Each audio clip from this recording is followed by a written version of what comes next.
大家好，我係專營中西區房地產嘅 Cruz， 今日想同大家介紹係我哋公司獨家代理嘅一個西半山型格單位華庭閣。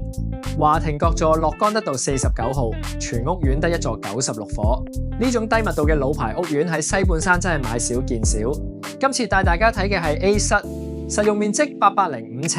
呢個單位原本係3房1套，業主打通咗其中1房，改成而家嘅2房，換嚟一個特別闊落嘅客飯廳。一行入嚟你就感受到嗰個空間感，唔係一般2房戶可以做到嘅尺度。成家人喺度食飯睇電視或者招呼親朋好友都游刃有餘。由於業主係外國人嚟香港生活咗好多年，所以裝修帶住一種異國風情，同一般香港風格好唔同。單位係開放式廚房設計，廚房同飯廳之間設有中島吧台，可以增加動線嘅靈活性。主人房自帶套廁，私隱度足夠，唔使同其他家庭成員爭用廁所。次臥室方正，容易放床放書台，一家3口住都綽綽有餘。